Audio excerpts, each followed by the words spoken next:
Selamat pagi jemaat yang dikasihi Tuhan. Shalom. Mari pada pagi hari ini kita bersuka cita menyerahkan untuk kemuliaan Tuhan. Sebab dia adalah Allah yang hidup. Amin. Ya untuk semuanya Bapak Ibu. Mari kita sama-sama memuji Tuhan. Sebab dia adalah Allah yang hidup. Dia adalah Allah juru selamat kita. Sebab dia hidup.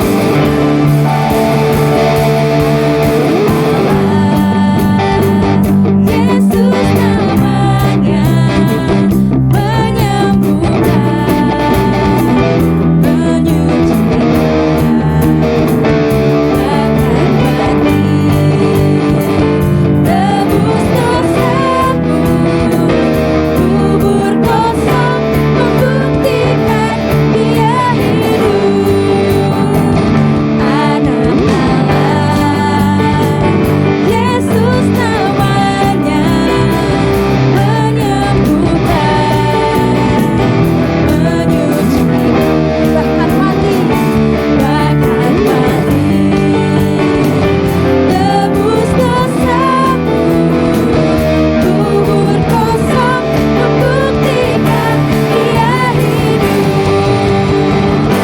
dia hidup. Ada hari esok, sebab dia hidup. Ku tak kenal karena pulang yang pegang hari esok. Hidup jadi berarti sebab dia hidup. Bukan sama-sama. Yesus namanya menyembuhkan, menyucikan, bahkan mati, tebus dosaku, kubur kosong membuktikan dia hidup. Sorakan bersama-sama, dia hidup. Ada hari esok, sebab dia hidup. Ku tak kenal karena pulang yang pegang hari esok. Hidup jadi berarti sebab dia hidup. Sebab dia hidup. Ada hari esok, sebab dia hidup. Kami tidak gentar ya Tuhan, tak gentar karena pulang yang pegang hari esok. Hidup jadi berarti sebab dia hidup. Mari dikatakan, sebab dia hidup. Ada hari esok, sebab dia hidup. Tak gentar karena pulang yang pegang hari esok. Hidup jadi berarti sebab dia hidup. Jadi berarti sebab dia hidup. Jadi berarti sebab dia hidup.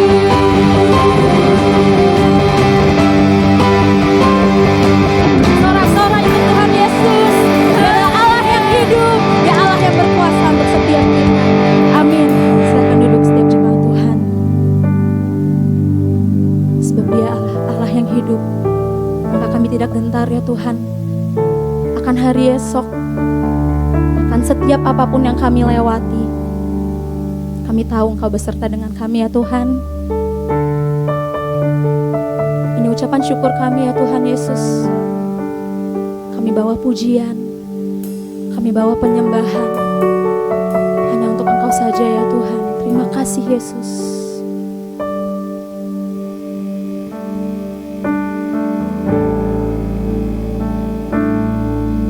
Setiap janji-Mu Tuhan, ku simpan dalam lubuk hatiku.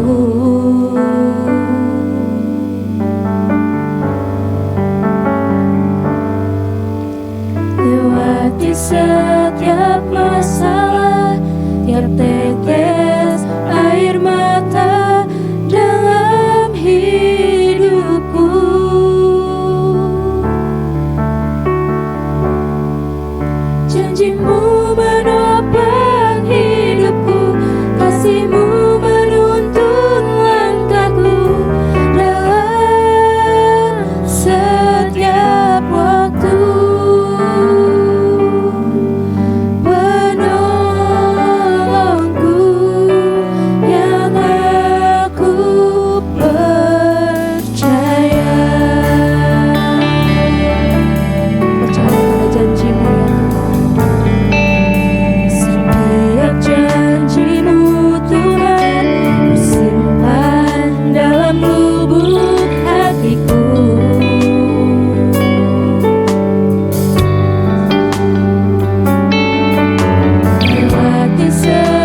Kasih-Mu besar, kasih-Mu besar bagi kami,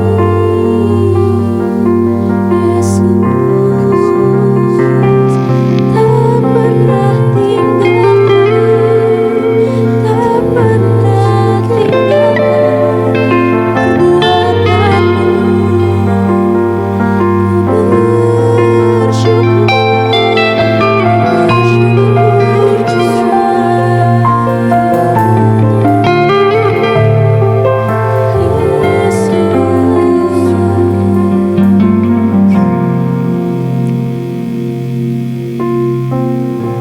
Kasih ya Tuhan Yesus.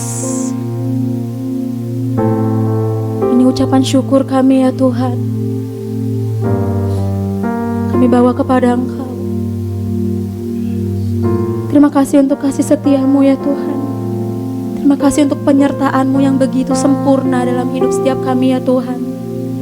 Melewati setiap masalah, melewati setiap tetesan air mata, Engkau tidak pernah sekalipun tinggalkan kami ya Tuhan Yesus. Bahkan sampai pada pagi hari ini, kami masih ada. Semua itu hanya karena kasih kemurahan-Mu ya Tuhan. Kami mengucap syukur Tuhan Yesus. Karena kasih-Mu tidak pernah berhenti dalam hidup setiap kami ya Tuhan. Dengan apa akan kami dapat membalas kasih-Mu ya Tuhan Yesus? Selain kami membawa pujian, membawa penyembahan dari lubuk hati kami ya Tuhan, hanya untuk memuliakan nama-Mu saja ya Tuhan Yesus. Terima kasih Tuhan Yesus, terima kasih. Terima kasih ya Tuhan. Pada pagi hari ini hati kami limpah dengan syukur ya Tuhan. Kami datang dengan hati kerinduan untuk memuji meninggikan nama-Mu. Kami rindu merasakan hadirat-Mu ya Tuhan. Kami rindu merasakan kuasa-Mu ya Tuhan dinyatakan pada pagi hari ini. Dan hati kami terbuka ya Tuhan. Hati kami terbuka untuk pekerjaan-Mu ya Tuhan Yesus. Terima kasih Tuhan, terima kasih. Lawatlah setiap kami ya Tuhan, baik yang hadir di tempat ini maupun yang mengikuti melalui online ya Tuhan. Lawatlah setiap kami ya Tuhan, bekerjalah sebebas-bebasnya Roh Kudus. Sebab hanya di dalam hadirat-Mu ya Tuhan, kami merasa tenang. Kami merasa damai ya Tuhan, hanya bersama Engkau. Terima kasih Tuhan Yesus, terima kasih. Kami serahkan ibadah pada pagi hari ini ke dalam tangan Engkau. Dari awal, pertengahan sampai pada akhirnya, Engkau yang bekerja ya Tuhan. Terima kasih Tuhan Yesus, terima kasih. Hanya di dalam nama Tuhan Yesus, setiap kita yang percaya sama-sama katakan amin. Tepuk tangan untuk Tuhan kita yang dahsyat, amin. Amin. Sebab kita memiliki Allah yang besar dan Allah yang mulia. Mari kita sama-sama memuji Tuhan. Kau terbesar dan mulia, ajaib semua perbuatan-Mu. Katakan kau yang terbesar, kau terbesar dan mulia, biarlah semua memuji-Mu. Semangat lagi katakan, kau terbesar dan mulia.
mempersiapkan hati kita untuk mendengarkan firman Tuhan. Ketika kita mengetahui bahwa kita memiliki Allah yang besar, yang kuasanya sungguh dahsyat menaungi setiap kita, maka dari itu tidak ada lagi alasan bagi kita untuk khawatir. Tidak lagi ada alasan bagi kita untuk takut. Sebab dia ada Allah yang telah berjanji, dan dia tak akan terlambat menolong setiap anak-anaknya. Mari kita datang kepada Tuhan.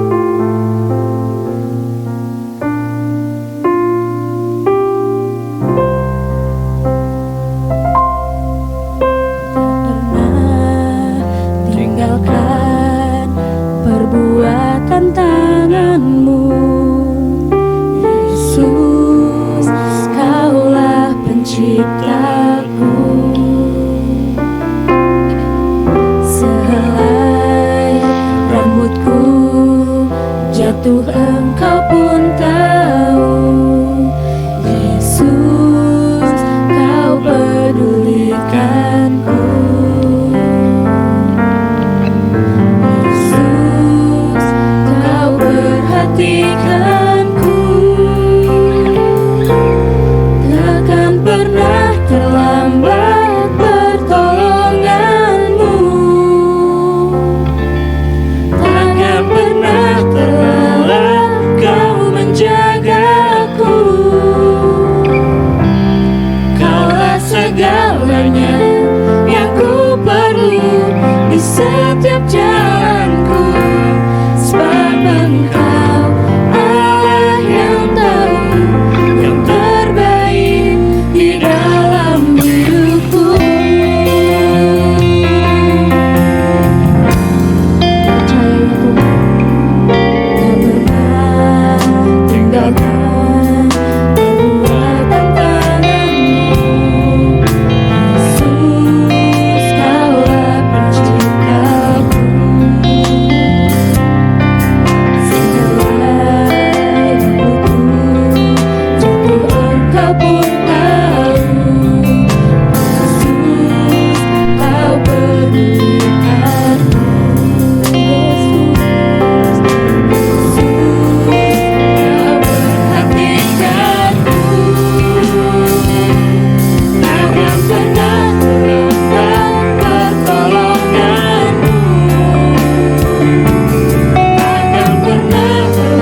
setiap kami ya Tuhan.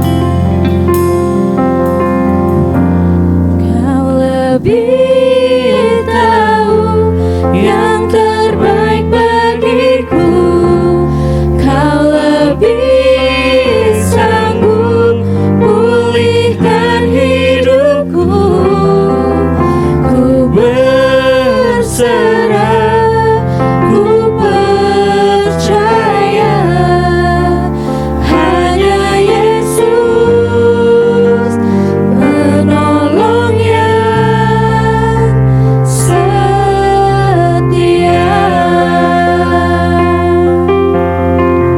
Berjalan bersama saat ku berjalan,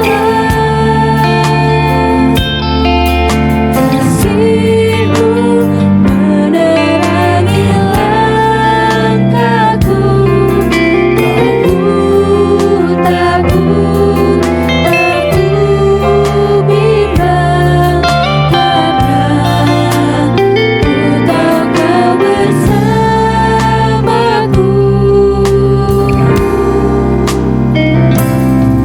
Saat ku berjalan, kasih-Mu menerangi langkahku. Aku takut, aku bimbang, karena ku tahu Kau bersamaku. Kau lebih tahu yang terbaik bagiku. Kau lebih sanggup pulihkan hidupku. Berserah, ku percaya hanya Yesus penolong yang setia. Kita bangkit berdiri. Tahu yang terbaik bagiku. Kau lebih sanggup pulihkan hidupku. Kami berserah ya Tuhan. Kami percaya padamu. Ku percaya hanya Yesus penolong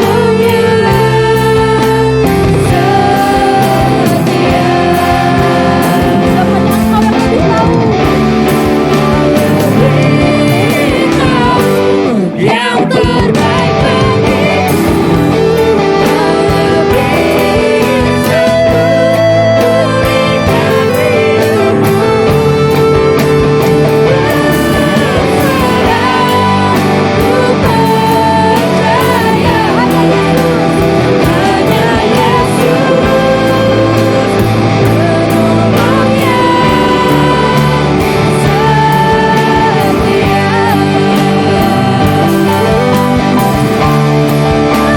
tahu. Lebih tahu yang terbaik bagiku. Kau lebih sanggup pulihkan hidupku. Berserah, ku percaya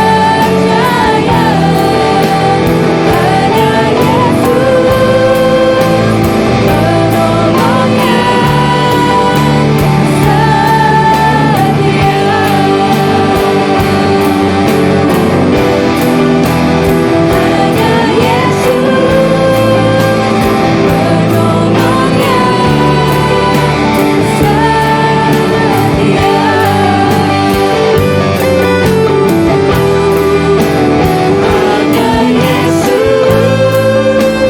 penolong yang setia.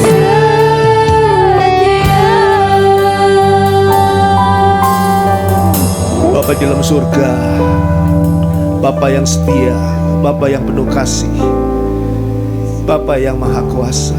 Kami mengucap syukur ya Bapa. Pagi hari ini kami boleh dilawat oleh Roh Kudus Allah. Engkau hadir di tengah-tengah kami karena Engkau mengasihi kami.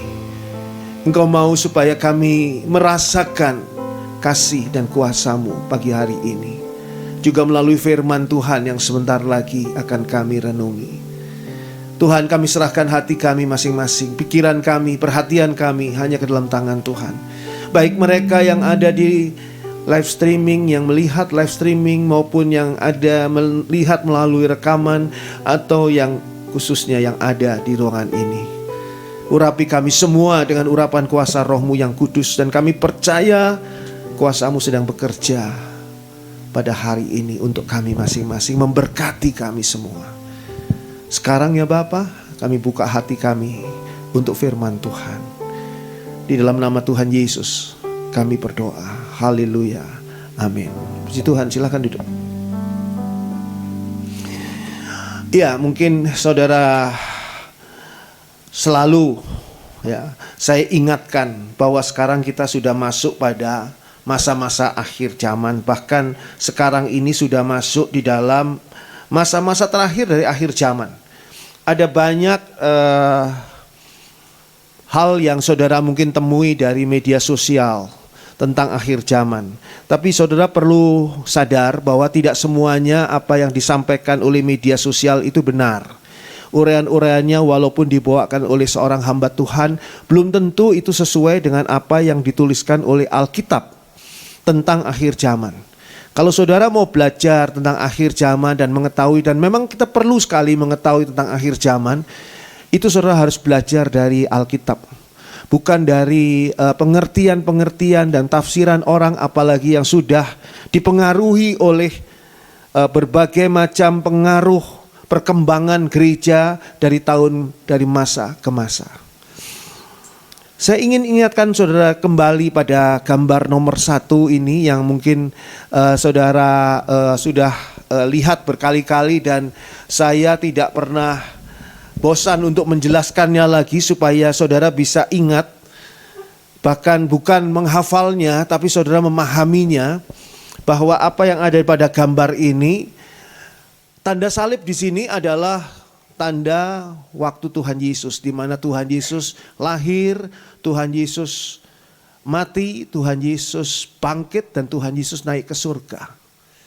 Dan tinggal satu hal lagi, yaitu tentang kedatangan Tuhan Yesus kembali. Dan di antara masa kenaikan Tuhan Yesus ke surga dan kedatangan Tuhan Yesus kembali, ada masa anugerah, masa gereja Tuhan, di mana di sini dibuka pengampunan yang datangnya dari Allah dengan luar biasa. Injil dikabarkan dengan luar biasa, sehingga banyak orang, banyak jiwa yang bertobat dan menerima Tuhan Yesus sebagai Tuhan dan Juru Selamat, dan menjadi gereja Tuhan. Pada waktunya nanti Tuhan Yesus datang, Tuhan Yesus turun di awan-awan, dan Tuhan Yesus yang turun di awan-awan akan disambut oleh gereja Tuhan yang naik ke awan-awan.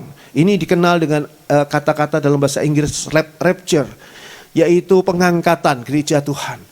Dan di sini yang diangkat adalah gereja Tuhan sebagai rombongan gereja Tuhan.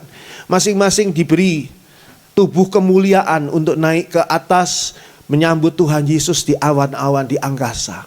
Dan di sana akan ada tahta pengadilan Kristus. Tahta pengadilan Kristus ini bukan untuk menentukan siapa masuk di dalam surga dan siapa yang harus dihukum di neraka.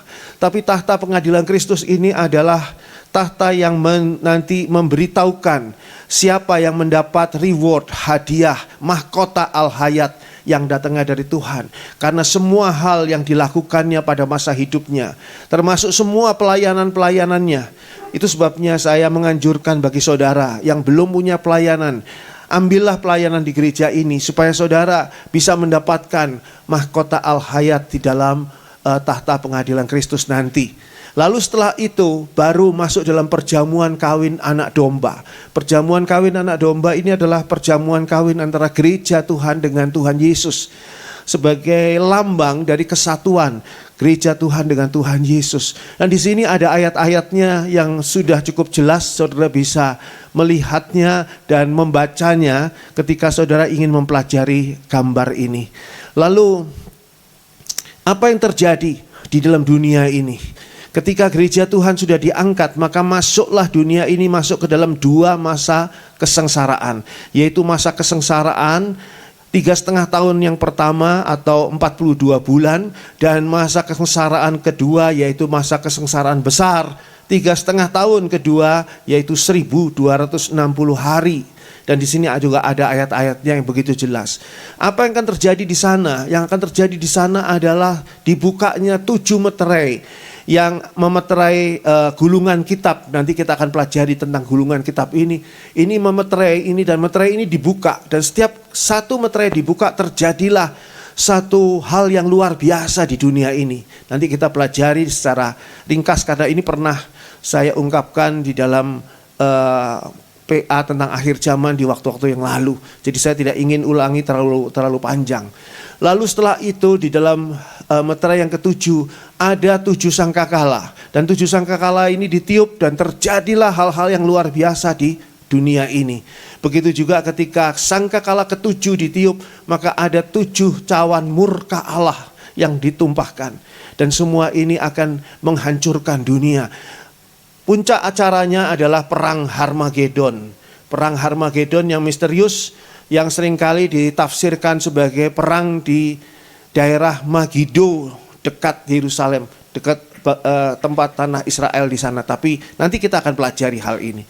Perang ini tidak akan berhenti, dan perang ini menghancurkan bangsa-bangsa yang ada sampai Tuhan Yesus turun ke dalam dunia, menjejakkan kaki di Bukit Zaitun, kata firman Tuhan. Bersama dengan siapa? Bersama dengan gereja Tuhan. Ayat-ayatnya juga lengkap di sini.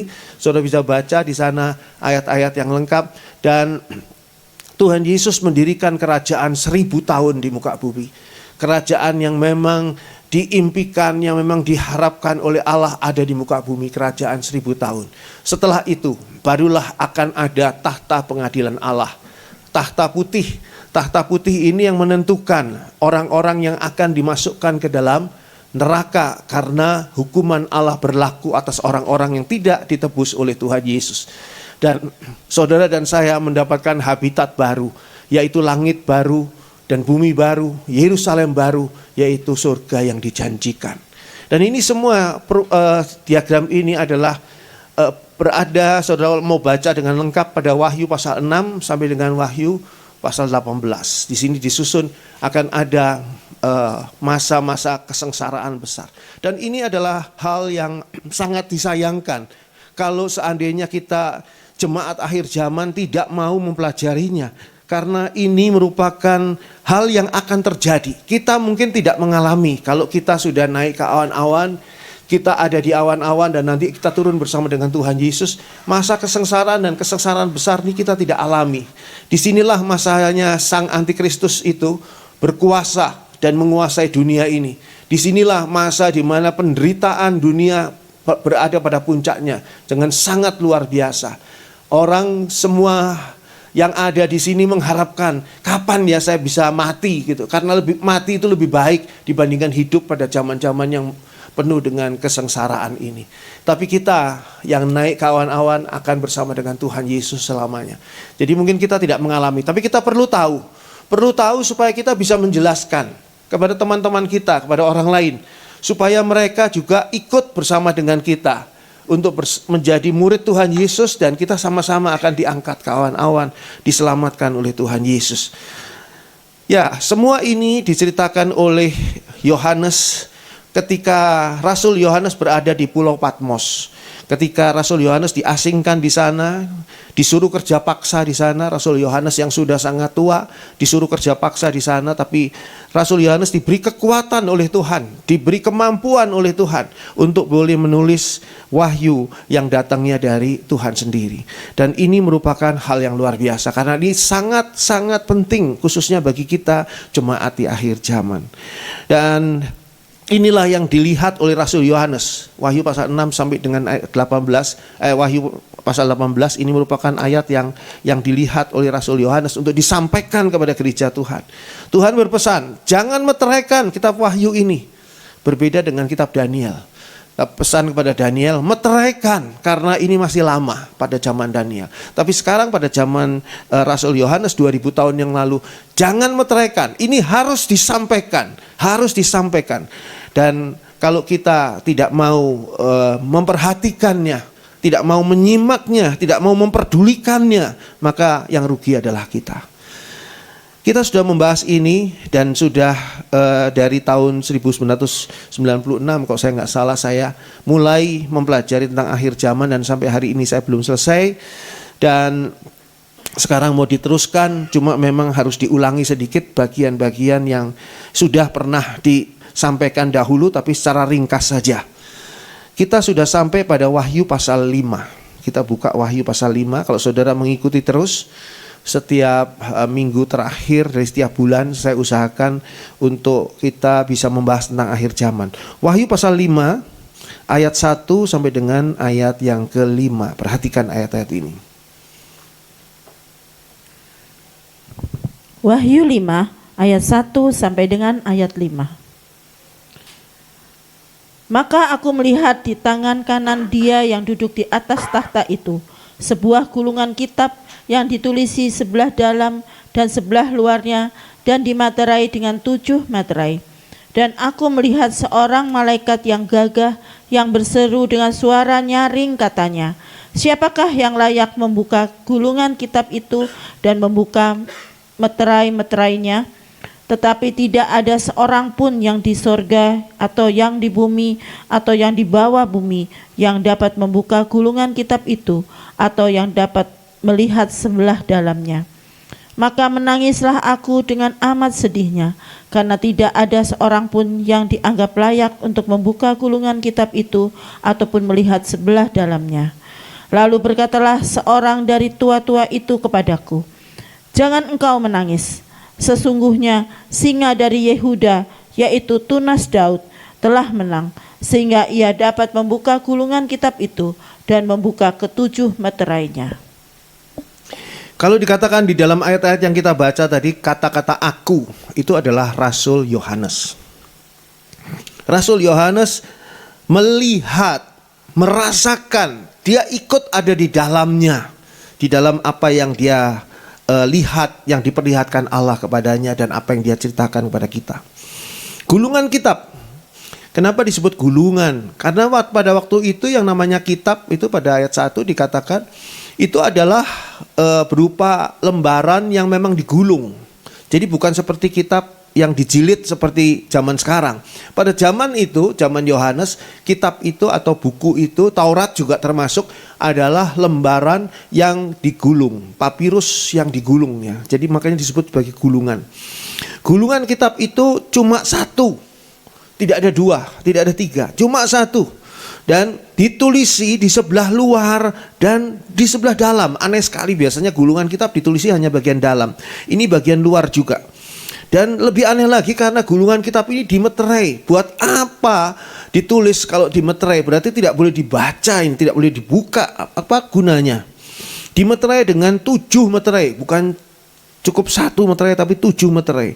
Dan dikatakan dipegang oleh Dia, yaitu Allah, di tangan kanannya. Maka aku melihat, maka Yohanes melihat di tangan kanan Dia yang duduk di atas tahta itu. Yohanes adalah saksi mata, di mana apa yang dia katakan ini adalah benar. Yang dia alami ini adalah benar. Dia melihat Allah, Dia yang duduk di atas tahta itu, memegang di tangan kanannya sebuah gulungan kitab yang ditulisi sebelah dalam dan sebelah luarnya dan dimeterai dengan 7 meterai. Kita lihat dulu gambarnya. Ini gambar ya, nomor 2. Gambar ini adalah hanya gambar saja. Jadi apakah seperti ini ya? Tapi ini gulungan meterai, gulungan kitab yang dimeterai. Saudara bisa lihat pada gambar ini. Gambar ini menunjukkan ya supaya kita bisa lebih menangkap ya. Tapi ya apakah benar bentuknya seperti ini ya, tidak ya. Ini hanya rekaan artis ya, ahli yang menggambar itu saja. Tapi kira-kira seperti ini. Dan ini nantinya diberikan karena inilah saatnya, di akhir zaman inilah saatnya meterai ini dibuka. Inilah yang saya katakan tadi 7 meterai. 7 meterai ini ketika satu dibuka menimbulkan sesuatu bencana yang luar biasa di muka bumi. Meterai kedua dibuka, begitu juga yang terjadi sampai meterai ke-7 nanti. Dan kita lihat di sana kitab ini dipegang di tangan kanan. Kenapa tangan kanan? Tangan kanan Tuhan ini adalah gambaran keperkasaan Tuhan dan kekuasaan Tuhan. Gambaran keperkasaan dan kekuasaan Allah yang mutlak. Ini makanya digambarkan di sini juga tangan kanan, yang mutlak dan tidak tersaingi dengan siapapun atau apapun. Jadi isinya ini adalah mutlak di bawah kuasa Allah yang luar biasa. Mari kita baca Mazmur 118. Kekuasaan keperkasaan Allah, saudara beri tanda ya, Wahyu pasal 5, nanti kita kembali ke sana. Tapi kita pindah ke Mazmur 118 ayat ke-15 dan ayat ke-16.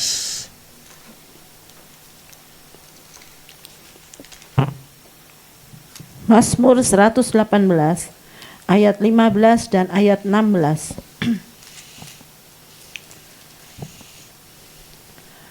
Suara sorak-sorai dan kemenangan di kemah orang-orang benar. Tangan kanan Tuhan melakukan keperkasaan. Tangan kanan Tuhan berkuasa meninggikan. Tangan kanan Tuhan melakukan keperkasaan. Kalau disebutkan tangan kanan Tuhan, itu bukan berarti Tuhan itu punya tangan seperti saudara dan saya. Allah itu adalah roh. Jadi kalau disebutkan di sini tangan kanan Tuhan, ini adalah gambaran saja.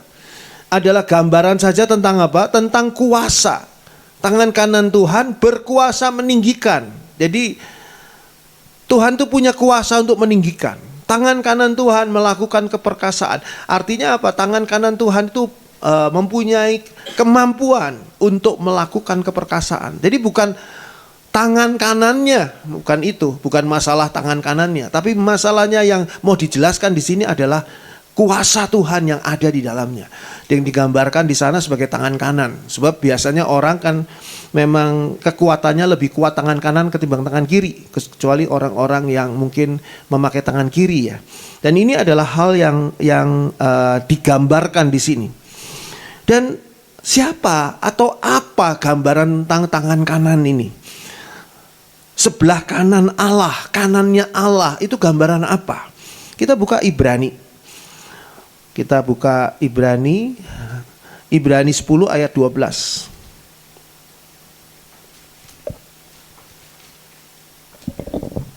Ibrani 10 ayat 12.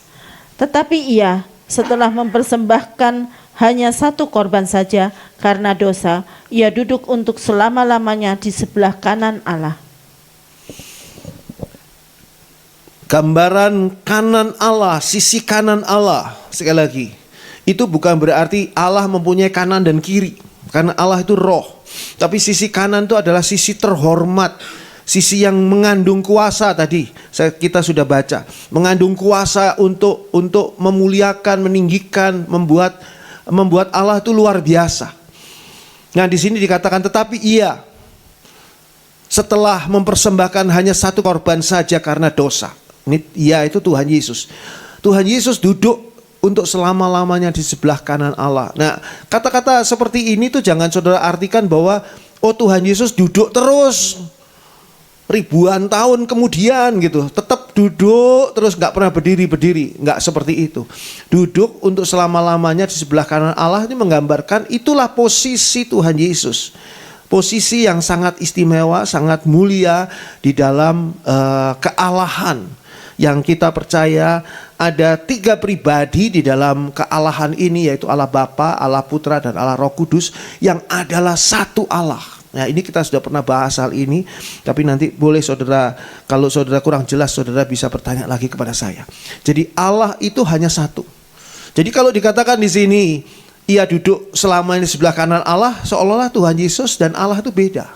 Seolah-olah ada dua nih, Allah dan kanannya ada Tuhan Yesus. Itu pengertian yang salah. Karena sisi kanan ini menggambarkan sisi istimewa. Bukan menggambarkan space, tempat, bukan, tapi menggambarkan sisi istimewa. Sisi yang luar biasa. Sama seperti segala hal ya. Misalnya Adam dan Hawa ketika diusir di Taman Eden, diusir ke arah timur. Itu bukan berarti timur secara jasmani atau materi. Tapi timur nanti ini menggambarkan adalah tempat orang-orang berdosa yang datang kembali kepada Mesias. Makanya orang Majus datang dari mana? Dari timur, bukan dari utara orang Majus. Dari timur. Kenapa kok dari timur? Untuk menggambarkan bagaimana orang berdosa itu mencari Mesias. Nah, sehingga di sini digambarkan Tuhan Yesus berada di posisi yang istimewa di dalam kealahan. Lalu kembali ke gulungan kitab. Gulungan kitab itu berisi apa? Kalau kita lihat ya, kita lihat dulu gambar nomor 3 supaya saudara ada gambaran sedikit. Gambar nomor 3, lihatlah di sini. Ketika gulungan kitab itu dibuka nanti, ternyata bertuliskan di dalam dan di luar. Kenapa kok luar dan dalam? Saudara kalau punya hanya satu buku tulis nih, saudara tulis, nyatet, katakanlah saudara buat catatan khotbah, saudara dengarkan khotbah, saudara catat di situ, habis bukunya, dan saudara belum beli lagi, saudara nulis di mana? Ya di baliknya, di belakangnya mungkin. Akhirnya buku saudara itu penuh dengan tulisan tentang khotbah-khotbah yang saudara dengar. Dan itu dituliskan luar dan dalam, menunjukkan apa? Sangat banyak, sangat penuh. Dan ini menunjukkan seluruhnya.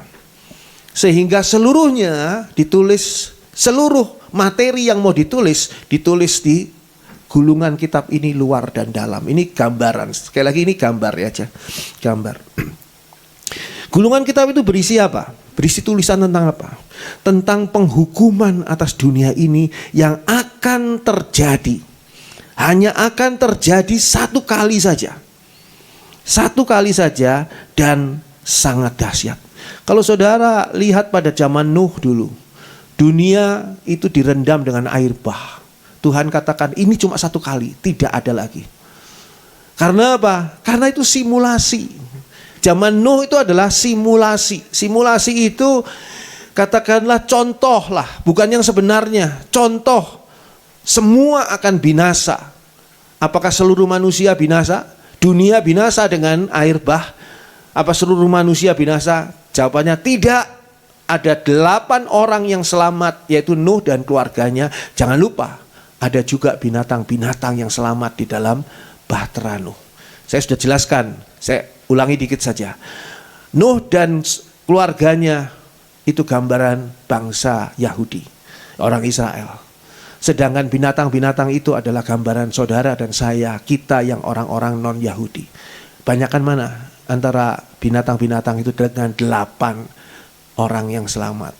8 orang selamat di dalam bahtera Nuh bisa dihitung. 1, 2, 3, 8. Tapi binatang-binatang nggak bisa dihitung, saking banyaknya. Jadi lebih banyak orang-orang yang non-Yahudi yang nanti diselamatkan di dalam Tuhan Yesus ketimbang orang Yahudi.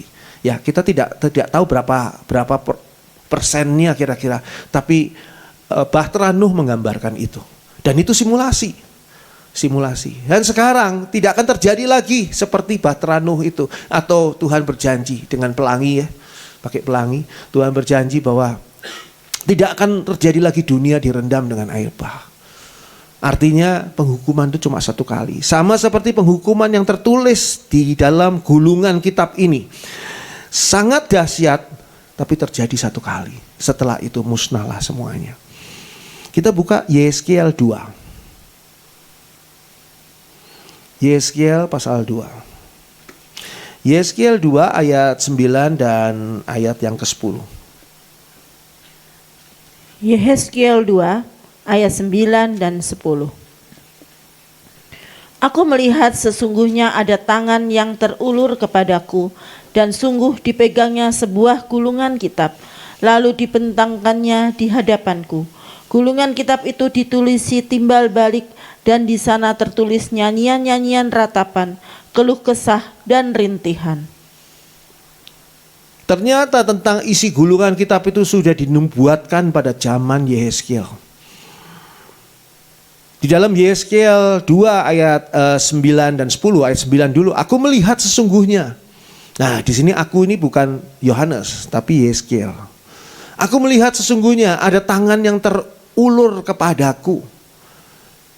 Nah, kok tangannya terulur kepada Yeskiel? Apa Yeskiel yang nanti disuruh membuka kitab? Oh, bukan. Ini hanya gambaran bahwa nantinya apa yang tertutup itu akan dibukakan. Firman Tuhan katakan semua yang tertutup akan dibukakan.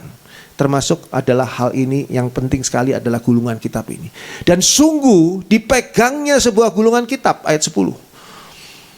Ayat 10, lalu dibentangkannya di hadapanku. Tuhan membentangkan.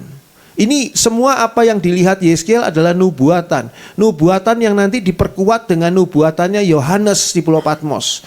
Lalu nubuatan itu akan terjadi di dalam masa kita, yaitu masa kesengsaraan dan masa kesengsaraan besar. Kita gereja Tuhan tidak akan mengalaminya karena kita diangkat ke awan-awan. Gulungan kitab itu apa isinya? Gulungan kitab itu ditulisi timbal balik. Timbal balik artinya di dalam dan di luarnya. Semua ditulisi, semua penuh dengan tulisan. Tertulis apa? Yeskiel 2 ayat 9 dan 10. Gulungan kitab itu ditulisi timbal balik dan di sana tertulis nyanyian-nyanyian ratapan dan keluh kesah dan rintihan. Karena apa? Karena isinya adalah penderitaan.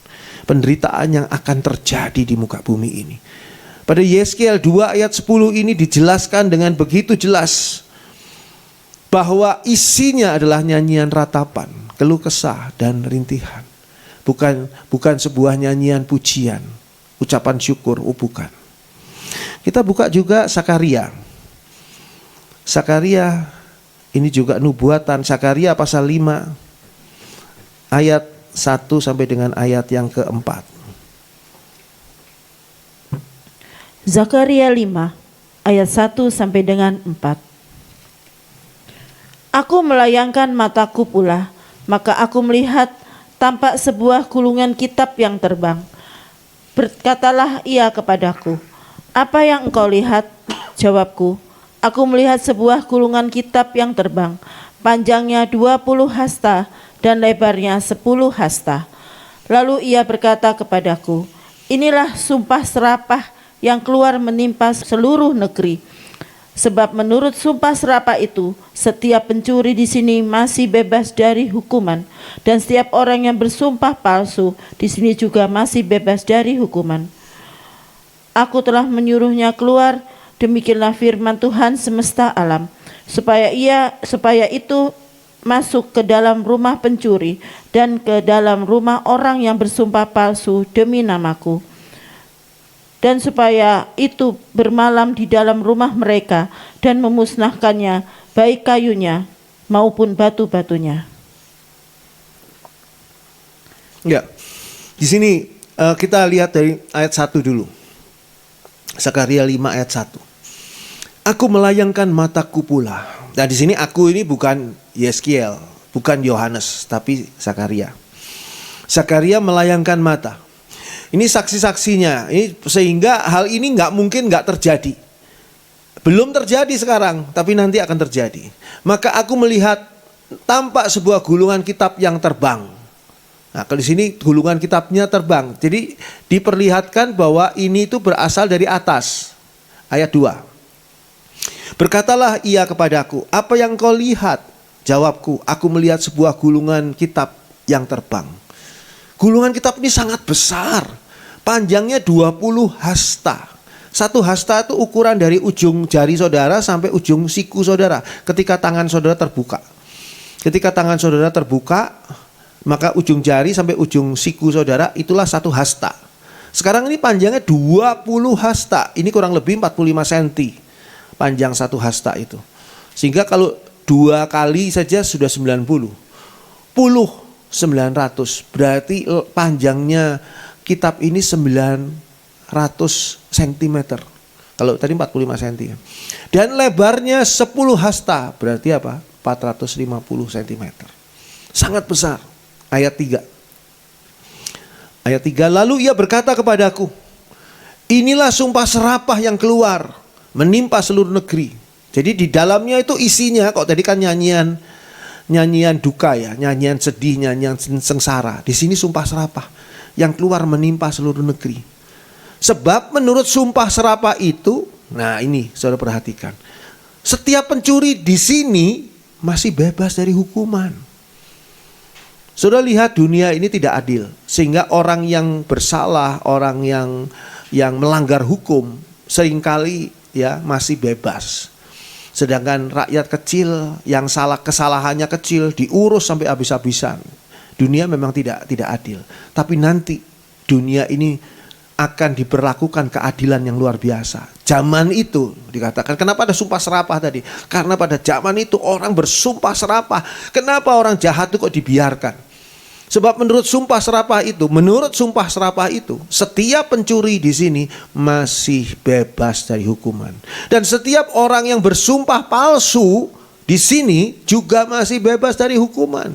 Orang enak saja bersumpah palsu, membuat orang lain mungkin menderita. Karena sumpah palsunya orang ini, maka orang lain itu didakwa menjadi pelaku dari tindakan kriminal dan masuk penjara.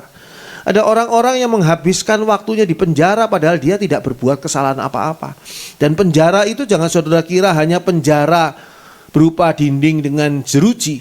Tapi penjara itu bisa menjadi penjara sosial. Penjara nama buruk itu juga sebuah penjara. Orang-orang itu dengan sumpah palsunya berani mengatakan bahwa yang tidak benar itu adalah benar. Lalu ayat 4 di sana dijelaskan, aku telah menyuruhnya keluar, demikian firman Tuhan semesta alam.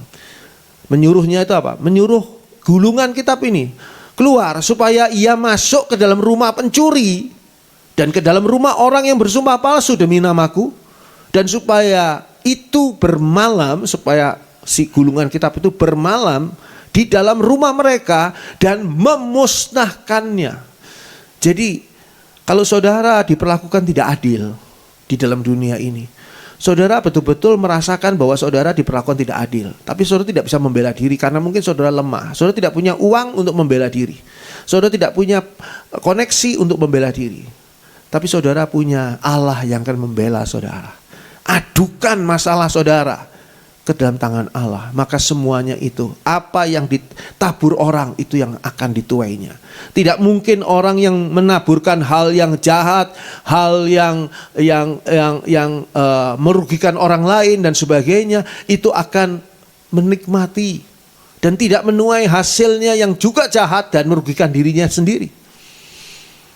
Mereka, dan dikatakan di sana, dan memusnahkannya, baik kayunya maupun batu-batunya. Jadi dimusnahkan habis. Ini yang dikatakan pada Zakaria. Wahyu kepada Yohanes, termasuk isi gulungan kitab ini, adalah rahasia. Rahasia bagi dunia. Sehingga orang dunia tidak tahu tentang hal ini. Malah orang dunia menganggap sepele hal ini, menganggap remeh hal ini. Banyak orang yang akhir-akhir ini, di akhir zaman ini, saudara tahu akhir zaman ini ya, semua agama di dunia kan banyak agama. Agama Islam, agama Kristen, ada agama Buddha, Hindu dan sebagainya. Semua agama mengalami satu hal yang boleh dikatakan mirip. Yaitu orang dari agama itu keluar, bukan untuk pindah ke agama lain, tapi untuk tidak percaya kepada adanya Allah, untuk menjadi seorang ateis. Ateis bukan agama. Ateis adalah pandangan seseorang. Bahwa zaman dahulu tuh ateis tuh adalah minoritas, mau dikatakan begitu di dalam dunia. Tapi sekarang ateis itu menjadi daya tarik yang luar biasa karena logika manusia sudah sampai kepada kemajuan teknologi yang tinggi di dalam akhir zaman. Saudara kan tahu, teknologi sekarang tuh tinggi sekali.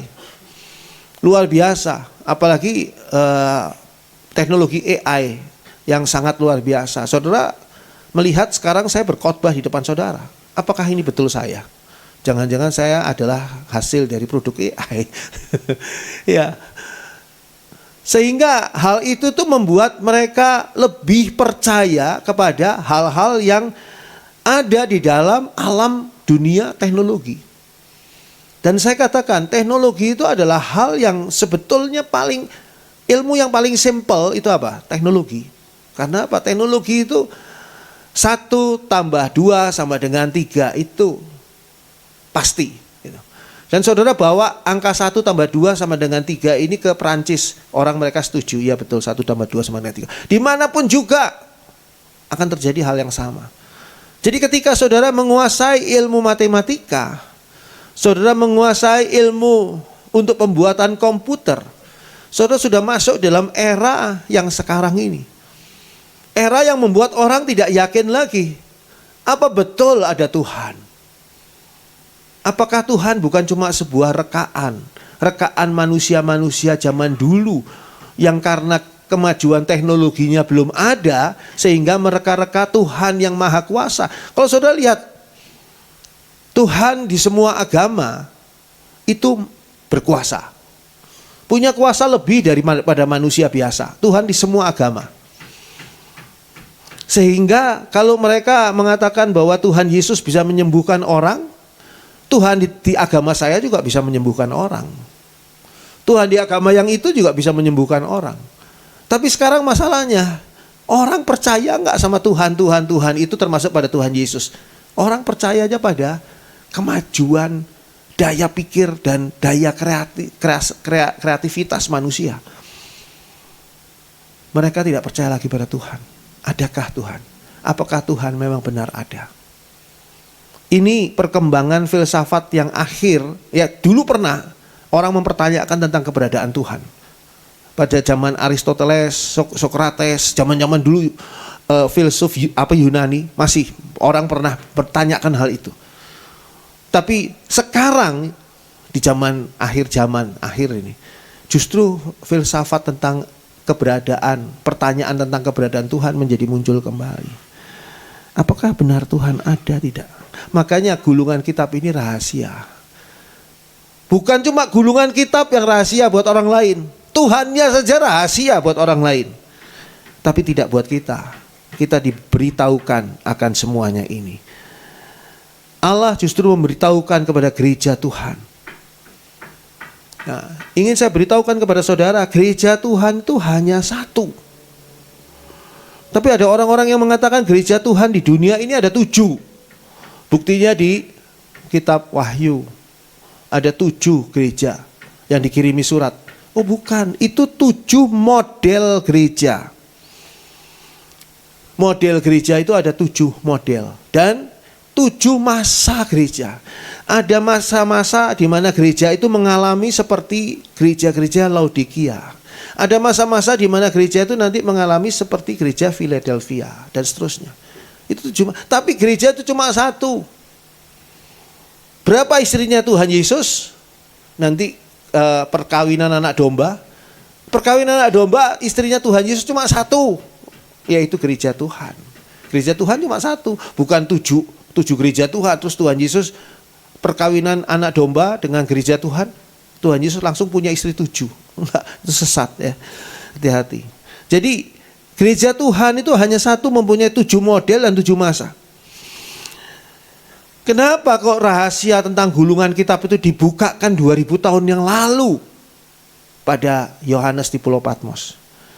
Karena supaya gereja Tuhan mempersiapkan dirinya untuk menjadi pengantin anak domba Allah. Saudara dan saya adalah calon pengantin anak domba Allah. Kalau kita sudah diangkat ke awan-awan, kita sudah tidak bisa mempersiapkan diri. Karena itu sudah waktunya untuk pernikahan. Ada 5 gadis bodoh dan 5 gadis bijaksana. Semuanya menunggu pengantin datang. Tapi ketika pengantin datang, yang ada di situ hanya 5 gadis bijaksana. 5 gadis bodoh lagi sibuk mau membeli minyak buat lampunya dia, pelitanya. Jadi yang masuk ke perkawinan anak domba ya cuma 5 anak gadis bijaksana ini. Menggambarkan apa? Bahwa akan ada yang tertinggal. Di dalam masa kesengsaraan dan masa kesengsaraan besar yang tadi saya sudah tunjukkan, 2 kali 3,5 tahun, masih ada nggak orang Kristen? Masih banyak. Masih ada nggak gereja-gereja Tuhan yang tertinggal? Masih banyak. Yaitu gereja Tuhan yang tidak mempersiapkan diri untuk menjadi pengantin anak domba Allah. Kita baca Wahyu pasal 1. Wahyu pasal 1 ayat 9 sampai 11. Ini perlu disampaikan supaya saudara tahu hidup saudara tuh harus kemana. Apa yang harus saudara lakukan dalam hidup saudara. Jangan sampai saudara buang waktu untuk hal yang tidak perlu. Wahyu 1 ayat 9 sampai 11. Wahyu 1 ayat 9 sampai dengan 11. Aku, Yohanes, saudara dan sekutumu dalam kesusahan, dalam kerajaan, dan dalam ketekunan menantikan Yesus, berada di pulau yang bernama Patmos, oleh karena firman Allah dan kesaksian yang diberikan oleh Yesus. Pada hari Tuhan, aku dikuasai oleh Roh, dan aku mendengar dari belakangku suatu suara yang nyaring, seperti bunyi sangkakala. Katanya, apa yang engkau lihat, tuliskanlah di dalam sebuah kitab, dan kirimkanlah kepada ketujuh jemaat ini, ke Efesus, ke Smyrna, ke Pergamus, ke Tiatira, ke Sardis, ke Philadelphia, dan ke Laodikia. Saya lihat di sini, ya, Rasul Yohanes mendapat pesan, apa yang engkau lihat, tuliskanlah di dalam sebuah kitab. Tuliskanlah di dalam sebuah kitab. Dan Tuhan dan Rasul Yohanes sudah menuliskannya di kitab Wahyu yang sekarang sedang saudara baca. Dan kirimkanlah kepada ketujuh jemaat ini: Efesus, Smyrna, Pergamus, Tiatira, Sardis, Philadelphia, dan Laodikia. Semuanya ini ada di daerah Turki sekarang. Apa cuma mereka gereja? Bagaimana gereja di Indonesia? Kok nggak dikirimi kitab oleh Yohanes? Saudara bisa bayangkan ini, kalau semua gereja ditulis di sini ya. Ini ayat 11 akan panjang banget. Karena semua gereja ditulis di situ. Gereja di Amerika Serikat ada ini. Gereja di United Kingdom ada di sini. Gereja di Indonesia, di Bandung ada di sini. Betapa banyak nama gereja yang akan ditulis di situ. Ini gereja hanya 7 bukan berarti gereja ini istimewa. Tapi sekali lagi ini memberikan gambaran bahwa ada 7 model gereja.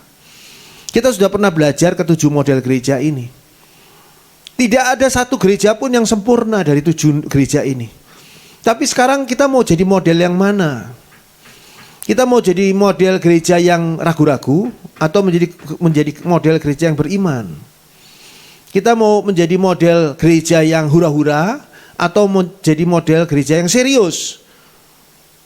Masuk ke gereja itu bukan berarti kita masuk ke dalam sebuah perayaan ataupun pagelaran. Gereja banyak yang sekarang berbentuk pagelaran dan orang suka, orang senang berada di gereja seperti itu. Nah, itu adalah hal-hal yang diingatkan oleh Tuhan. Kamu harus menjadi mempelai kerajaan surga. Makanya semua gereja ini, semua model gereja, semua masa waktunya gereja ini, semuanya harus belajar firman Tuhan dari kitab akhir zaman, yaitu Wahyu. Jadi kitab Wahyu ini adalah kitab yang harus dipelajari oleh gereja akhir zaman. Siapa gereja akhir zaman? Gereja akhir zaman adalah kita. Semua gereja yang berada di akhir zaman. Entah itu yang modelnya Efesus, modelnya Smyrna, modelnya Philadelphia, modelnya Laodikia. Entah itu di masa Pergamus atau di masa seperti Tiatira dan sebagainya. Kalau saudara mau tahu lebih lanjut, ini ada khotbah saya tentang 7 gereja ini. Saudara bisa dengarkan itu. Supaya mengerti, oh sekarang kita ada di mana. Gereja ini juga bukan cuma bicara tentang perkumpulan atau komunitas sosial. Bukan. Gereja ini berbicara tentang pribadi saudara, pribadi kita. Kita itu masing-masing adalah gereja. Makanya Roh Kudus memilih kita untuk menghuni kita masing-masing. Kita masing-masing ini gereja. Jadi jangan saudara katakan, ayo Pak Andri, gereja kita siap-siap untuk menjadi mempelai kerajaan surga, mempelai anak domba Allah. Ayo kita siap-siap yuk. Gimana?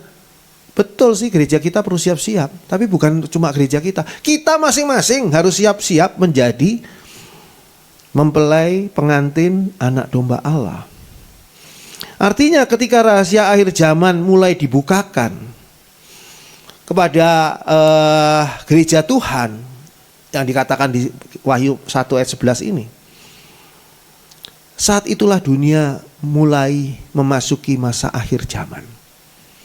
Jadi kapan akhir zaman dimulai? Akhir zaman dimulai ketika Rasul Yohanes mulai menulis di Pulau Patmos 2000 tahun yang lalu. 2000 tahun ini masa untuk mempersiapkan gereja Tuhan. Dan gereja Tuhan gak mungkin mempersiapkan diri sendiri tanpa pertolongan Roh Kudus, gak mungkin. Makanya kita perlu Roh Kudus. Satu hal yang saudara perlu minta dari Tuhan. Saudara boleh minta berkat, saudara boleh minta sembuh, saudara boleh minta kebahagiaan, apa saja saudara boleh minta dalam doa. Tapi yang paling penting yang harus saudara minta adalah minta Tuhan penuhkan aku dengan Roh-Mu yang kudus. Pimpin hidupku dengan kuasa Roh-Mu yang kudus.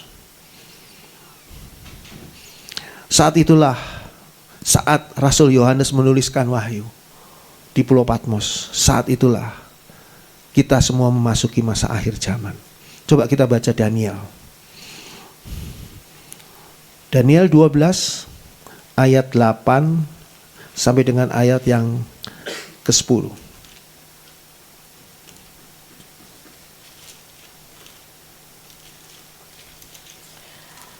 Daniel 12 ayat 8 sampai dengan ayat 10. Adapun aku, memang kudengar hal itu, tetapi tidak memahaminya. Lalu kutanya, Tuanku, apakah akhir segala hal ini?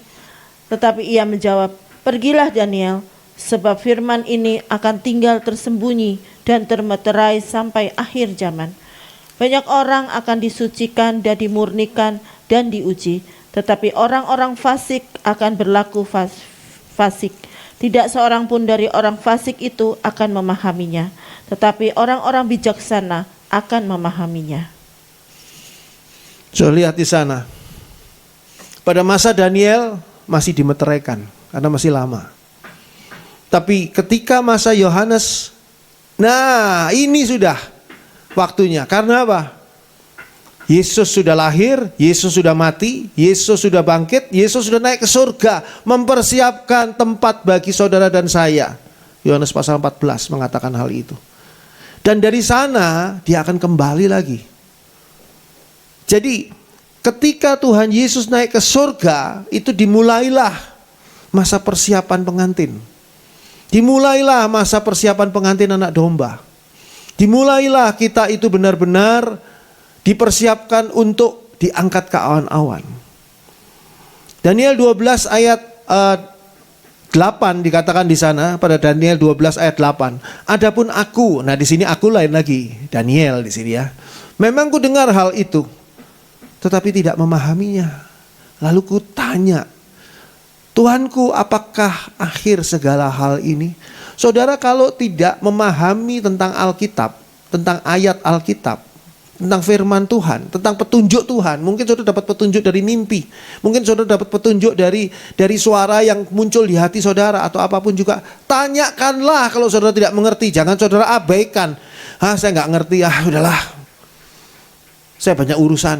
Ngurusi yang ngerti saja saya pusing kok ngurusi yang nggak ngerti. Kayak gini udah. Jangan. Sebab itu tuh seringkali adalah suatu petunjuk yang istimewa bagi saudara. Orang lain tidak diberi petunjuk. Orang lain di luar Daniel nggak diberi petunjuk ini loh. Daniel diberi. Jadi saudara harus tanya. Tanya pertama pada siapa? Pada Tuhan. Doa, Tuhan, saya kok dapat ayat begini, saya nggak ngerti Tuhan. Tolong Tuhan, beri saya pengertian. Setelah itu saudara tanya kepada hamba Tuhan yang bisa menguraikan ayat firman Tuhan dan bisa dipercayai. Tidak ngarang sendiri. Hamba Tuhan itu tidak ngarang sendiri. Tapi benar-benar dapat hikmat yang datangnya dari Tuhan. Tuhanku, apakah akhir segala hal ini? Ayat 9. Ayat 9. Tetapi ia menjawab, pergilah Daniel, sebab firman ini akan tinggal tersembunyi dan termeterai sampai akhir zaman. Nggak dijawab. Karena belum masanya Daniel. Daniel masih jauh. Ada dua kitab besar atau dua nabi dan rasul yang luar biasa. Nabi Daniel dan Rasul Yohanes yang diberitahu tentang akhir zaman. Nabi Daniel dan Rasul Yohanes. Nabi Daniel itu diberi tahu tentang akhir zaman yang sehubungan dengan bangsa Yahudi. Sedangkan Rasul Yohanes berhubungan dengan gereja Tuhan. Jadi makanya di sini saudara bisa melihat bagaimana Daniel berhenti pada 69 istilahnya kalau saudara nanti pelajari, 69 minggu Daniel. Harusnya 70 minggu, kenapa kok jadi 69 minggu? Karena yang 1 minggu lagi, 1 minggu Daniel itu adalah 2 kali 3,5 tahun. 2 kali 3,5 tahun itu adalah 1 minggu terakhir dari Daniel. Yang tekanannya pada orang Yahudi yang sampai pada hari ini belum menerima Tuhan Yesus sebagai Tuhan dan Juru Selamat. Jadi Daniel diberitahu nanti. Ayat 10 di sana. Banyak orang akan disucikan. Nah, Tuhan nggak beritahu nih. Di akhir zaman nanti banyak orang disucikan dan dimurnikan dan diuji. Siapa orang-orang ini? Gereja Tuhan. Orang-orang ini adalah saudara dan saya. Saudara dan saya, entah saudara sadar atau tidak, saudara sedang berada di dalam proses disucikan. Disucikan, saudara bukan orang suci. Tapi saudara dan saya disucikan. Disucikan artinya apa? Dibersihkan. Dibersihkan dari segala hal yang tidak berkenan di hadapan Tuhan. Mulai pikiran saudara disucikan, mulai perasaan saudara disucikan, mulai hidup saudara disucikan dan dimurnikan. Saudara banyak kontaminasi dari hal-hal lain, dari filsafat-filsafat dunia, dari pelajaran-pelajaran, pengertian-pengertian yang bukan dari Tuhan. Itu mengacaukan pikiran saudara, sehingga kadang-kadang saudara sendiri tidak tahu apa yang benar nih jadinya. Kok banyak sekali begini, apalagi sekarang di masa-masa di mana informasi begitu banjir ya, membanjiri HP kita, membanjiri laptop kita. Saudara dimurnikan. Sehingga saudara bisa memilih, oh ini nggak benar nih, ini nggak benar, nggak, ini yang benar nih. Alkitab yang benar, firman Tuhan yang benar, dimurnikan. Dan yang ketiga, diuji. Sehingga saudara jangan mengeluh dan jangan menolak ketika saudara diuji. Karena saudara dipersiapkan untuk menjadi mempelai. Saudara diuji melalui apa? Melalui kehidupan saudara. Mungkin melalui rumah tangga saudara. Melalui keuangan saudara. Melalui kesehatan saudara. Saudara diuji. Apakah saudara beriman tidak pada Tuhan Yesus? Saudara tetap setia tidak pada Tuhan Yesus? Atau baru mengalami masalah sedikit, ya udahlah. Diajain meninggalkan Tuhan Yesus, ya udah pergi. Atau dikasih filsafat tentang ada nggak ya Allah? Iya ya nggak ada ya kayaknya. Baru dikasih ujian sedikit. Nah bedanya dengan orang lain yang bukan gereja Tuhan, tetapi orang-orang fasik. Orang fasik ini bukan orang kafir. Berkali-kali saya bilang, orang kafir itu orang yang tidak kenal Tuhan, tidak tahu ada Tuhan, tidak peduli pada orang ateis lah. Kalau orang fasik ini adalah orang yang tahu ada Tuhan, tapi tidak peduli pada Tuhan. Disuruh bertobat berkali-kali, iya tahu. Mungkin kalau dengar firman Tuhan, mungkin kalau dengar pujian, itu mungkin tersentuh hatinya, tapi tidak kunjung menjadi orang benar. Orang fasik ini akan berlaku fasik. Jadi orang fasik akan tetap berlaku fasik.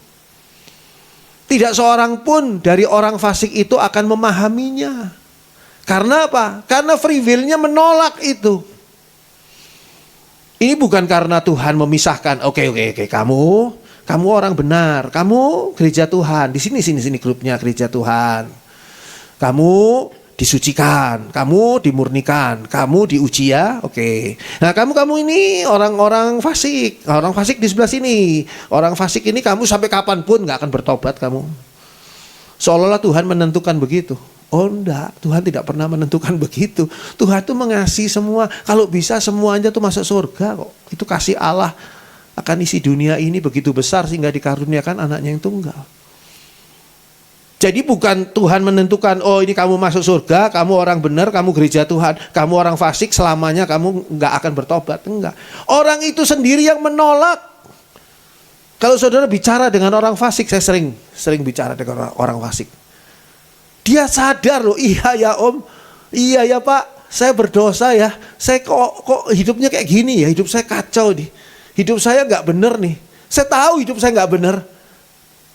Saya pikir besok bertobat nih dia, atau nanti malam bertobat. Enggak, besoknya tetap aja kayak gitu. Nah, itu orang fasik. Orang fasik dikatakan di sini akan berlaku fasik, Atas apa? Atas free will-nya dia. Dia dikasih free will, dikasih pilihan. Lu mau jadi orang fasik tetap, atau lu mau bertobat? Sekarang nih waktunya nih. Jangan tunggu nanti. Jangan tunggu besok. Nanti dan besok belum tentu menjadi milikmu. Kita tidak tahu umur orang. Tidak seorang pun dari orang fasik itu akan memahaminya. Disuruh bertobat, iya, tahu saya ngerti, bahkan hafal firman Tuhan, bahkan saya kan juga melayani Tuhan. Nah, orang fasik juga banyak yang melayani Tuhan tuh. Jadi jangan saudara kira orang fasik gak melayani Tuhan. Orang fasik bisa melayani Tuhan. Fasik atau gak fasiknya tergantung apakah dia hidupnya sesuai firman Tuhan atau enggak. Orang fasik itu tidak memahami peringatan tentang akhir zaman. Tetapi orang-orang bijaksana, ayat 10, akan memahaminya. Jadi semakin diperingatkan, semakin orang-orang bijak ini semakin bersiap-siap. Sudah siap-siap, tapi semakin bersiap-siap. Karena terus diingatkan sama Tuhan. Saat Tuhan Yesus datang ke dalam dunia, menebus dosa umat manusia, saat itu tuh sudah satu peringatan keras. Sebentar lagi semuanya akan berakhir. Coba kita buka Ibrani 1 ayat 1 dan 2. Ibrani 1 ayat 1 dan 2. Setelah pada zaman dahulu Allah berulang kali dan dalam berbagai cara berbicara kepada nenek moyang kita dengan perantaraan nabi-nabi, maka pada zaman akhir ini Ia telah berbicara kepada kita dengan perantaraan anaknya yang telah Ia tetapkan sebagai yang berhak menerima segala yang ada. Oleh Dia Allah telah menjadikan alam semesta. Saudara lihat di sini. Dari sejak dulu zamannya belum Tuhan Yesus lahir, Allah berbicara. Ayat 1 mengatakan apa? Ayat 1 mengatakan Allah bicara melalui para nabi. Ayat 1 di situ, saudara baca di situ di ayat 1. Setelah pada zaman dahulu Allah berulang kali dan dalam berbagai cara berbicara kepada nenek moyang kita dengan perantaraan nabi-nabi. Banyak kan nabi di perjanjian lama? Saudara gak hafal semuanya kan? Nabi besar, nabi besar itu yang pelayanannya luas, nabi kecil yang pelayanannya sempit, kecil sedikit. Nah, saudara tahu ada berapa? Nah, ya itu pertanyaan-pertanyaan buat lomba ya mungkin ya. Tapi begitu banyak Allah mencoba.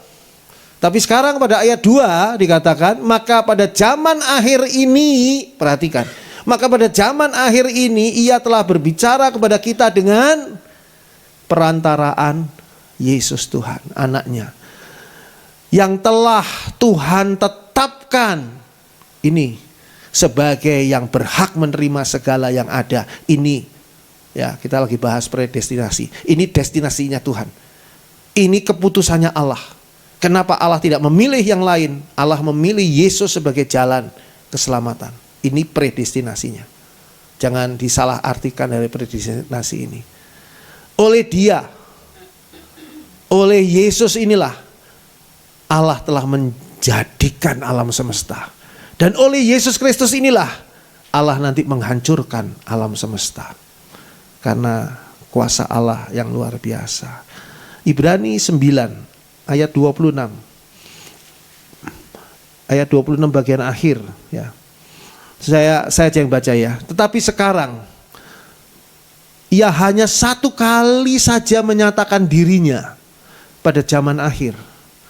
Untuk apa? Menghapuskan dosa oleh korbannya. Kapan menyatakan dirinya? Pada zaman akhir. Berapa kali? Satu kali. Makanya satu kali Tuhan Yesus mati di kayu salib. Bukan sekali percaya Tuhan Yesus terus selamanya selamat. Bukan. Tapi sekali Tuhan Yesus menyatakan dirinya, itu dimulainya akhir zaman. Untuk apa? Menghapuskan dosa oleh korbannya. Satu ayat terakhir, 1 Petrus 1. 1 Petrus 1 ayat yang ke-20. 1 Petrus 1 ayat 20. Ia telah dipilih sebelum dunia dijadikan, tetapi karena kamu, ia baru menyatakan dirinya pada zaman akhir. Penting itu. Ia telah dipilih, Yesus sudah dipilih sebelum dunia dijadikan. Jadi ini predestinasinya Allah. Ini hak prerogatifnya Allah. Ini free will-nya Allah. Tetapi karena kamu itu siapa? Gereja Tuhan. Ia baru menyatakan dirinya, Yesus baru menyatakan dirinya kapan? Pada zaman akhir. Ia baru menyatakan dirinya pada zaman akhir. Jadi ketika Yesus menyatakan dirinya ada di muka bumi 2000 tahun yang lalu, itu dimulainya zaman akhir. Zaman akhir itu mempersiapkan gereja Tuhan menjadi mempelai anak domba Allah. Siapakah mempelai anak domba Allah? Gereja Tuhan, termasuk saudara dan saya. Itu sebabnya kita dipersiapkan. Dan sekarang sudah berlangsung 2000 tahun. Sudah waktunya Tuhan Yesus datang di awan-awan menjemput saudara dan saya. Waktunya sudah sangat dekat. Kalau belum sekarang saudara mau bertobat, kapan saudara mau bertobat? Kalau belum sekarang saudara mau serius di dalam Tuhan Yesus, kapan mau mulai serius di dalam Tuhan Yesus? Untuk mempersiapkan diri kita menjadi mempelai dari anak domba. Tuhan memberkati kita semua, puji Tuhan.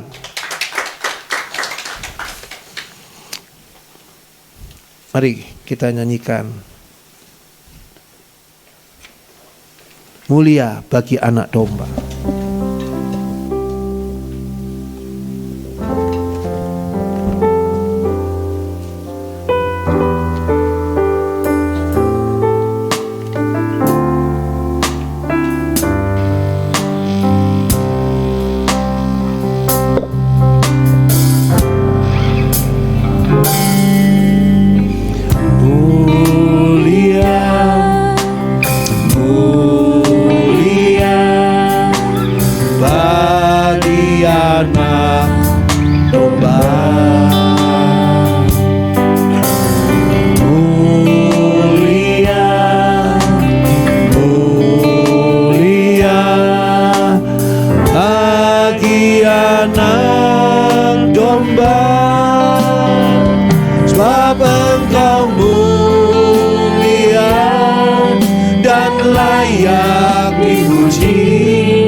Selamanya atas semua yang di bumi.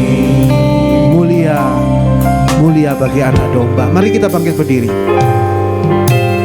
Mulia, mulia bagi anak domba.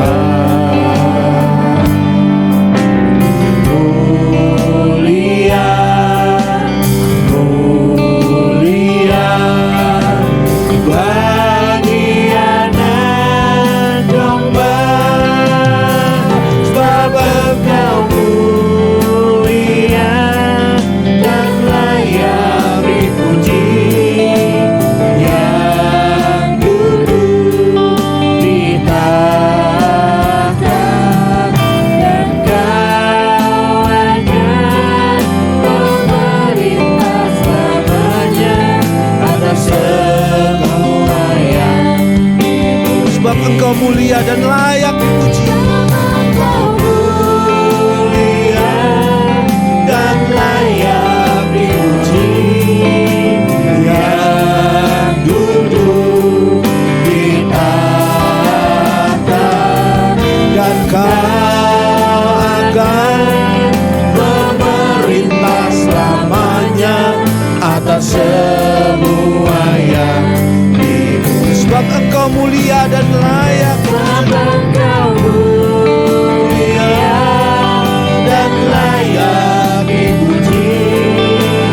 Yang duduk di tahta, dan Kau akan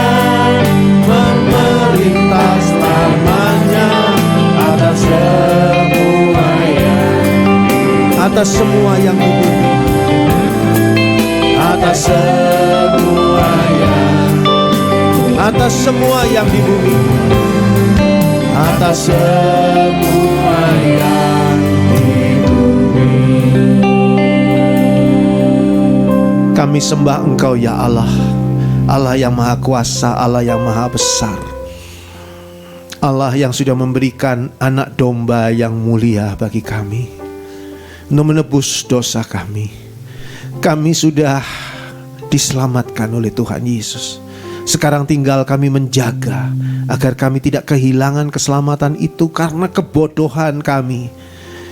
Tolong ya Bapa, agar kami tidak terus menjadi orang bodoh yang ditipu terus oleh kuasa kegelapan untuk hidup di dalam ketidakbenaran. Tolong kami untuk tidak menjadi orang fasik, tapi menjadi gereja Tuhan yang berkenan di hati Tuhan. Tuhan Bapa dalam surga, terima kasih untuk firman Tuhan.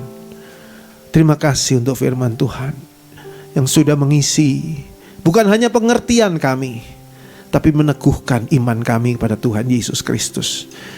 Tuhan Yesus Kristus tidak bisa digantikan oleh apapun juga di dalam kehidupan kami. Terima kasih Bapa, Engkau yang utama dan Engkau yang akan terus diutamakan. Terpuji nama Allah. Dalam nama Tuhan Yesus. Haleluya. Amin. Puji Tuhan. Silakan duduk. Saya ingin pamitan pada saudara karena nanti setelah selesai ibadah ini saya langsung pergi, mungkin nanti bersama dengan Ibu Imelda untuk menghadiri pentabisan Pendeta Alsen di GBKDI Sion ya. Jadi sebetulnya jam 10 mereka di sana. Sekarang jam berapa? Ya, sebentar lagi. Jadi pasti nggak keburu, saya sudah bilang saya pasti terlambat. Tapi nggak apa-apa, tanya. Ya sudah, saya akan menghadiri, jadi saya pamitan untuk langsung pergi ya. Yang kedua adalah selamat kepada Abe dan Silvi yang sudah dikarunia anak. Yang kedua yaitu Abigail Tara Priyatna. Ini seorang wanita putri, tanggal 12 Februari 2025 kemarin. Dan gereja mengucapkan selamat, dan biarlah anak ini bertumbuh di dalam keimanan kepada Tuhan Yesus. Harus terus disertai dengan kasih sayang kedua orang tuanya, dan jangan lupa untuk selalu mengajak anak ini walaupun masih bayi untuk berdoa bersama dengan kakaknya dan juga mamahnya. Jadi bisa bikin sebuah mesbah. Ya, pengumuman yang lain adalah hadirilah persekutuan The Lantern yang akan membawakan acara Question Card Valentine's Edition pada hari ini, Minggu 23 Februari jam 10.30 sampai selesai, bertempat di Kopi Manja. Ya, saya nggak bisa ikut nih sayang nih. Progo nomor 30 ya. Saya nggak tahu nih bagi mereka yang bukan anggota ini juga boleh datang rasanya ya. Boleh nggak ya? Boleh yang bukan anggota, yang sudah tidak muda lagi juga boleh ya hadir. Ya. Lalu pengumuman yang lain adalah dapatkan berkat Tuhan dalam persekutuan Tabernakel Kasih pada hari Rabu tanggal 26 Februari yang akan datang jam 7 malam di Kompleks Rancamanyar. Kali ini akan mengambil tempat atau berada di rumah keluarga Yuda. Ya. Bagi saudara yang ingin ikut serta, ayo sekali-sekali ikut. Sekali, 2 kali, 100 kali ikut boleh juga. Ikut yuk bersama dengan saya, bersama dengan Ibu Imelda, kita sama-sama ke sana. Mereka sangat luar biasa ya, jemaat di sana sangat hidup, sangat semangat, sangat luar biasa. Dan supaya saudara ketahui bahwa persekutuan Tabernakel Kasih di Rancamanyar ini dikoordinasikan oleh saudara Yuda bersama dengan istrinya.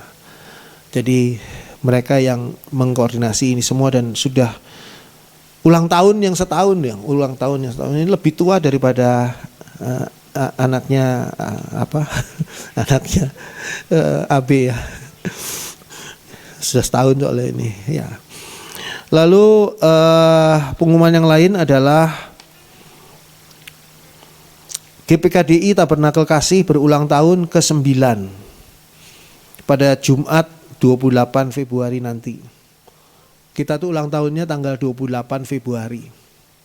Ini yang ulang tahun yang ke-9 dan doakan terus gereja kita supaya Tuhan berkenan memakai gereja kita menjadi tempat di mana Tuhan mempersiapkan orang-orang, jiwa-jiwa untuk diangkat ke awan-awan, untuk diselamatkan Tuhan Yesus. Dan kita menyerahkan diri kita untuk dipakai Tuhan dimanapun kita berada, untuk membawa jiwa-jiwa datang kepada Tuhan Yesus. Termasuk mereka-mereka yang Kristen tapi sudah lama tidak ke gereja. Termasuk mereka-mereka yang masih hidup dalam sebagai orang fasik ya, kita ajak untuk supaya mereka bisa bersama-sama menerima firman Tuhan dan hidupnya diubahkan. Persiapkan diri saudara untuk mendapat berkat dari perjamuan kudus pada kebaktian Minggu, hari Minggu depan tanggal 2 Maret jam 8 pagi seperti biasa, dan diberi kesempatan untuk menyampaikan persembahan persepuluhan ya pada minggu depan setelah perjamuan kudus. Lalu pengumuman lagi dari The Lantern, hadirilah persekutuan The Lantern dalam acara yang sudah lama ini mungkin tidak muncul, tapi sekarang ini muncul, adalah dari Pendeta Juniasih pada hari Minggu 2 Maret 2025. Bagi saudara yang ingin hadir juga boleh ya, sangat-sangat boleh ini pada minggu depan ya, setelah ibadah 10.30 Ibu Juni ya akan membawakan berkat Tuhan di sini. Lalu jangan lupa saya tetap mengundang saudara untuk menghadiri Zoom memahami ayat-ayat Alkitab setiap Jumat jam 7. Dan ini kita ngobrol-ngobrol santai tapi tentang segala sesuatu yang berhubungan dengan firman Tuhan. Saudara bisa tanya apa saja, kita akan diskusikan, kita akan obrolkan ya firman Tuhan tadi secara santai saja. Tiap Jumat jam 7 sampai dengan 7 malam sampai dengan jam 9 malam. Saya rasa itu saja, pengumuman yang lain nanti menyusul. Oke, Tuhan memberkati kita. Ayo juga jangan lupa doakan Garage Sale ya. Garage Sale ini belum dikasih tanggalnya untuk diadakannya di mana ya. Tapi sudah berjalan ini. Garage Sale ini sudah, jadi model Garage Sale-nya ini lain dari yang lain. Biasanya Garage Sale kan ada satu tempat semua orang-orang datang gitu. Ini enggak. Barang-barangnya dibawa ke Rancamanyar. Barang-barangnya dibawa nanti ke tempat lain lagi oleh Ibu Lian, oleh Ibu Imelda dan yang lain, semua pada bantu semua. Garage sale-nya dijual dan kita belum tahu kapan di kita sendiri ya. Oke. Itu saja pengumumannya. Tuhan memberkati kita semua. Puji Tuhan. Puji Tuhan. Kita telah mendengarkan firman Tuhan. Sekarang tiba saatnya kita untuk memberikan persembahan.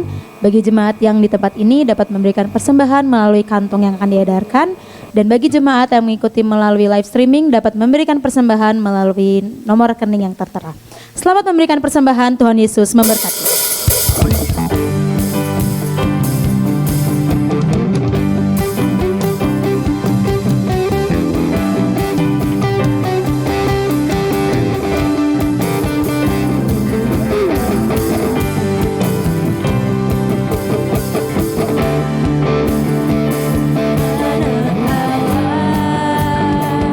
Yesus namanya menyembuhkan.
takkan mati, takkan mati.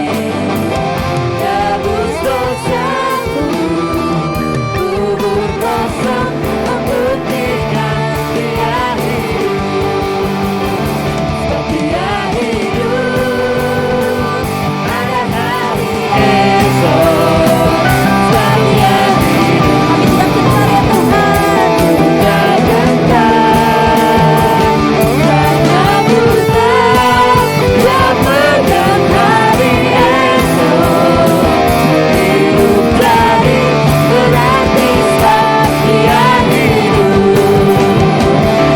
Dia hidup, ada hari esok. Sebab Dia hidup, tak gentar, takkan buta, yang pegang hari esok. Hidup jadi berarti sebab Dia hidup. Jadi berarti sebab Dia hidup. Jadi berarti sebab Dia hidup.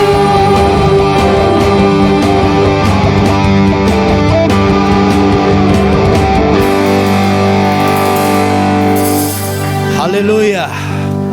Terima kasih Bapa di dalam surga. Tuhan Yesus sudah Engkau bangkitkan. Engkau yang membangkitkan, Tuhan Yesus memberikan kepada kami harapan untuk masa depan kami. Kami percaya Tuhan, dunia akan masuk kepada masa kesengsaraan, tapi kami akan masuk dalam masa kebahagiaan bersama dengan Tuhan Yesus. Kami mengucap syukur ya Bapa. Hidup kami terpelihara, hidup kami terjamin, hidup kami sendiri sudah mengalami keselamatan yang datangnya dari Tuhan Yesus. Kami mengucap syukur, terima kasih Bapa. Kami tidak mau kehilangan hal yang indah ini. Terima kasih Bapa di dalam surga. Bapa di dalam surga, anak-anak-Mu sudah menyampaikan persembahan dengan hati yang sungguh-sungguh menyembah kepada Allah. Mereka memberikan persembahan dan mengucap syukur untuk semua kasih kemurahan Allah. Mari Bapa, Engkau yang menerima persembahan itu, dan Engkau juga yang menyucikan, menguduskan semua persembahan ini, dan memberikan berkat yang jauh lebih besar dibandingkan dengan apa yang mereka korbankan sebagai persembahan. Berkati mereka Tuhan. Berkati mereka yang punya masalah di dalam rumah tangga mereka. Tuhan tolong, Tuhan berikan jalan keluar. Beri jalan keluar juga kepada mereka yang punya masalah di tempat usaha, pekerjaan, karir mereka, kantor mereka. Mereka yang sakit Tuhan jamah, sembuhkan dengan darah Tuhan Yesus.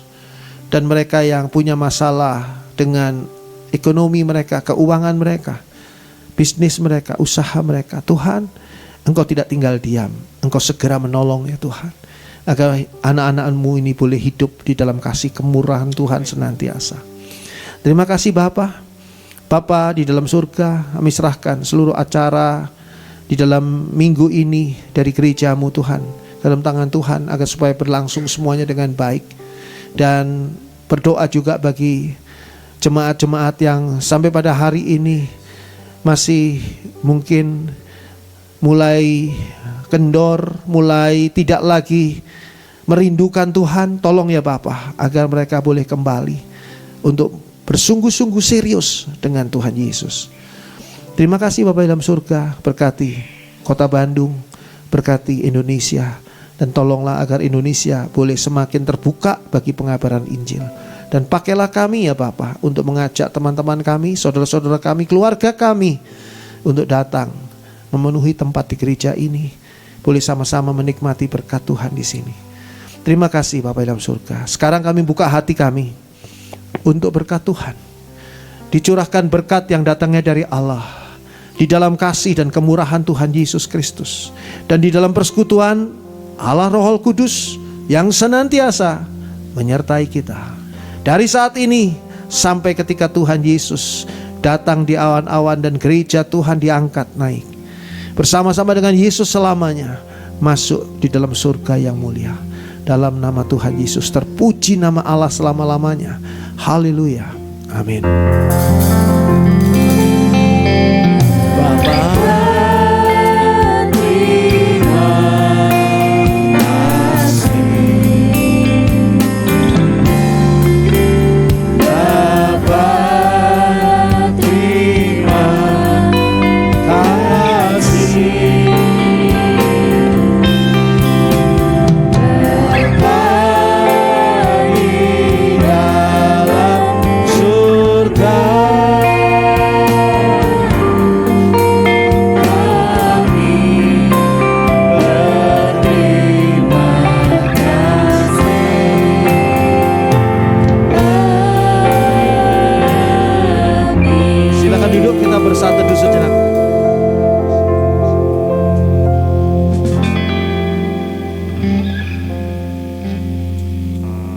Selamat pagi, Tuhan memberkati kita semua. Puji Tuhan.